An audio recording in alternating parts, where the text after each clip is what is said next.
Algorithm అంటే ఒక formula చెప్పాను కదా, dividend equal to divisor into quotient plus remainder. ఇక్కడ చూడండి sum. In a division divisor is 7, quotient is 4, remainder is 2. Then what is the dividend? ఇక్కడ ఏం అడిగారు? డివిడెండ్ అడిగారు. Dividend is equal to, what is the formula? Dividend is equal to divisor into quotient plus reminder. Okay, ఇది formula. Divisor ఎంత అన్నారు? 7. Okay, 7 into quotient ఎంత అన్నారు? 4. So 7 into 4 plus remainder 2. So 7 4 జా 28 ప్లస్ 2. So 28 plus 2 30. డివిడెండ్ వచ్చేసి ఎంత వచ్చింది? Dividend is equal to 30. ఈ ఫార్ములా కనుక మనం గుర్తుపెట్టుకుంటే మనం ఏది అడిగినా కూడా చేయొచ్చు. Next, in a division divisor is double of quotient. Quotient is 3 times of remainder and remainder is 5. Then dividend. ఇక్కడ కూడా అడిగింది మనకి డివిడెండే, కానీ చూడండి, divisor is double of quotient. Divisor is equal to double of quotient. Double means 2 into quotient, double. Okay, quotient is 3 times of remainder. Quotient ఎంతట? 3 times of remainder. R means remainder. So 3 times అంటే 3 into are. And remainder ఎంత అని చెప్తున్నారు? 5. Remainder is 5. So ఈ remainder 5 ఇచ్చారు కాబట్టి quotient ఎంత అవుతుంది? 3 ఇంటూ 5, సో 15. మరి డివైజర్ ఎంత అవుతుంది? కోషంట్ 15 వచ్చింది, సో 2 ఇంటూ 15. సో 2 15 జా 30. Divisor 30, quotient 15, reminder 5. సో ఇప్పుడు మనం డివిడెండ్ కనుక్కోవచ్చు కదా. Dividend is equal to divisor into quotient plus reminder. Divisor ఎంత? 30, కోషంట్ ఎంత? 15. 13 ఇంటూ 15 ప్లస్ రిమైండర్ 5. 13 15 జార్ 15 3 45. 45 కన్నా 0 వేసుకోండి, ప్లస్ 5 455. ఇదేంటి? డివిడెండ్. ఓకే, అర్థమైంది కదండి సమ్ము. నెక్స్ట్, డివిజిబిలిటీ రూల్స్ చాలా చాలా ఇంపార్టెంట్ అండి. మనం ఈ ఆర్డర్లో చెప్పుకుంటూ వెళ్దాం, మీకు ఈజీగా ఉంటుంది. ఫస్ట్ డివిజిబుల్ బై 2, తర్వాత 3, తర్వాత 6, 5, 10, 4, 8. 1 by 1 చూడండి. డివిజిబుల్ బై 2 రూల్ ఏంటంటే, మనం పెద్ద నెంబర్ ఇచ్చారనుకోండి, ఇప్పుడు 3 digit నెంబరు, 2 digit నెంబర్ అంటే ఇది 2తో డివిజిబుల్ అవుతుందా లేదా అని మీరు చెప్పగలరు. కానీ అంతకంటే ఎక్కువ డిజిట్స్ ఇచ్చి ఆ నెంబర్ కనుక డివిజిబుల్ అవుతుందా లేదా అని చెప్పాలి అంటే, ఫర్ సపోజ్ ఇంత పెద్ద నెంబర్ ఇచ్చారు. ఇంత పెద్ద నెంబర్ ఇచ్చినప్పుడు ఈ నెంబరు డివిజిబుల్ అవుతుందా లేదా అని చెప్పాలంటే మనకి డివిజిబిలిటీ రూల్స్ అనేవి ఐడియా ఉండాలి. ఫస్ట్ డివిజిబుల్ బై 2 రూల్ చూడండి. A number is divisible by if unit digit of the number is either even or 0. Unit digit means ones place. Ones ప్లేస్లో కనుక ఉన్న నెంబర్స్ ఈవెన్ నెంబర్స్ కానీ లేదా 0 కానీ అయి ఉండాలి. ఓకేనా? ఈవెన్ నెంబర్స్ అంటే మనకు తెలుసు. సో 2, 4, 6, 8 ఇవన్నీ కూడా ఈవెన్ నెంబర్స్. ఇంకా 0 కూడా అయి ఉండాలి, లేకపోతే 0 అయినా అయి ఉండాలి. అయితే ఇప్పుడు ఈ నెంబర్ ఉంది కదా, ఇక్కడ వన్స్ ప్లేస్ ఇదేనా? ఈ వన్స్ ప్లేస్లో ఏముంది? 0 ఉంది. సో ఈ నెంబరు మనం డివిజన్ చేయకుండానే ఇది డివిజిబుల్ బై 2 అవుతుంది అని చెప్పొచ్చు. ఫర్ సపోజ్ ఈ నెంబర్ ఉంది. ఈ నెంబర్ 3522. ఈ నెంబర్ డివిజిబుల్ బై 2 అవుతుందా లేదా అంటే 2తో ఎగ్జాక్ట్గా డివిజిబుల్ అవుతుందా లేదా. ఎగ్జాక్ట్గా డివిజిబుల్ అంటే రిమైండర్ ఖచ్చితంగా 0 అయి ఉండాలి. దాన్నే ఎగ్జాక్ట్గా డివిజిబుల్ అవడం అంటాం. సో ఇక్కడ మనకి యూనిట్ డిజిట్ అంటే వన్స్ ప్లేస్లో ఏముంది? 2 ఉంది. 2 ఉంటే అది డివిజిబుల్ బై 2 అవుతుంది. Given number is divisible by 2. Unit ప్లేస్లో ఎంత ఉంది 4 ఉంది. సో ఈ నెంబర్ అనేది కూడా డివిజిబుల్ బై 2 అవుతుంది. ఇక్కడ చూడండి 1s ప్లేస్లో ఎంత ఉంది 9 ఉంది. సో ఇది అవ్వదు. ఎందుకని 1s ప్లేస్లో మనకి 0 కానీ 2 కానీ 4 కానీ 6 కానీ 8 కానీ ఉండాలి.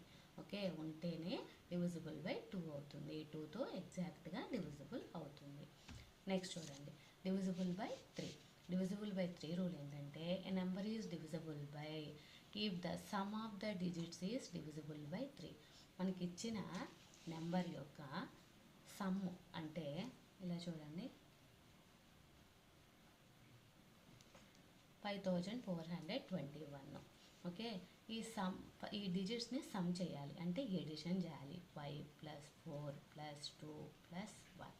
5 + 4 9, 9 + 2 11, 11 + 1 12, 11 + 1 12. ఈ 12 అనేది 3తో డివిజిబుల్ అవుతుందా, ఎగ్జాక్ట్గా డివిజిబుల్ అవుతుందా లేదా? 3 4s are 12. సో ఎగ్జాక్ట్గా డివిజిబుల్ అవుతుంది. So what is the divisibility rule by 3? If the sum of the digits is divisible by 3, given number is divisible by 3. Some of the digits కనుక divisible by 3 అయితే ఇచ్చిన number కూడా divisible by 3 అవుతుంది. ఇంకొక example చూడండి add చేయండి. 5 + 9 + 6 + 3. 5 + 9 14, 14 + 6 20, 20 + 3 23. ఎంత వచ్చిందండి సమ్ము? 23 వచ్చింది. ఈ 23 అనేది 3 టేబుల్లో ఉంటుందా? No. So this number is not divisible by 3. ఓకేనా? నెక్స్ట్ చూడండి డివిజిబుల్ బై 6. ఆల్రెడీ మనం divisible by 2 rule, divisible by 3 rule తెలుసుకున్నాం. ఈ రెండింటికి సంబంధించింది డివిజిబుల్ బై 6. ఒక నెంబర్ కనుక ఎగ్జాక్ట్గా 2తో డివిజిబుల్ అయ్యి ఎగ్జాక్ట్గా 3తో డివిజిబుల్ బై అయితే ఆ గివెన్ నెంబర్ అనేది 6తో డివిజిబుల్ అవుతుంది. ఫర్ సపోజ్ ఇక్కడ నెంబర్ చూడండి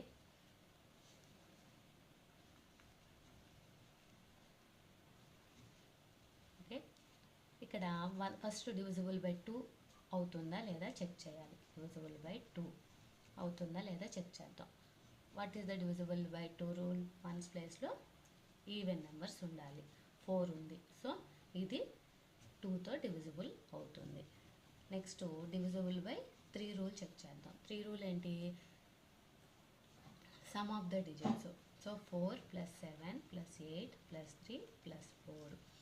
వీటి సమ్ చూడండి. 4 + 7 11, 11 + 8 19, 19 + 3 22, 22 + 4 26. ఈ 26 అనేది 3 టేబుల్లో ఉంటుందా చూసుకోవాలి. 3 టేబుల్లో లేకపోతే ఇది నాట్ డివిజిబుల్ బై 6. ఓకేనా? సో ఈ 26 అనేది 3 టేబుల్లో ఉండదు. So not divisible by 6. ఒకవేళ ఈ 3 టేబుల్లో కనుక ఉంటే అంటే 3తో డివిజిబుల్ అయితే కనుక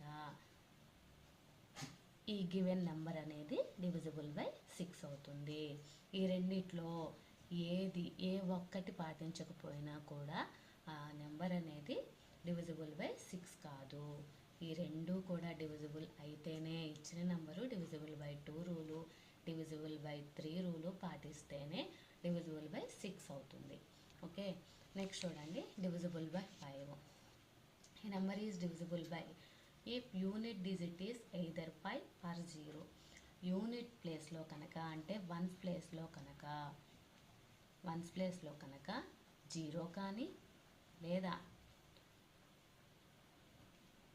0 కానీ 5 కానీ ఉండాలి. 1s ప్లేస్లో కనుక 0 కానీ 5 కానీ ఉంటే ఆ నెంబర్ అనేది డివిజిబుల్ బై 5 అవుతుంది.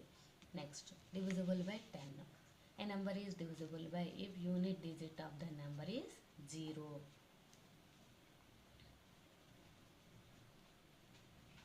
వన్స్ ప్లేస్లో 0నే ఉండాలి. 5 రూల్కి 10 రూల్కి డిఫరెన్స్ ఏంటంటే 5 రూల్లో 0 కానీ 5 కానీ ఉండొచ్చు వన్స్ ప్లేస్లో, కానీ 10 రూల్లో యూనిట్ ప్లేస్లో 0నే ఉండాలి. ఉంటేనే 10తో డివిజిబుల్ అవుతుంది. అంటే డివిజిబుల్ బై 10 అవుతుంది. ఎగ్జాక్ట్గా 10 టేబుల్లో ఉంటుంది.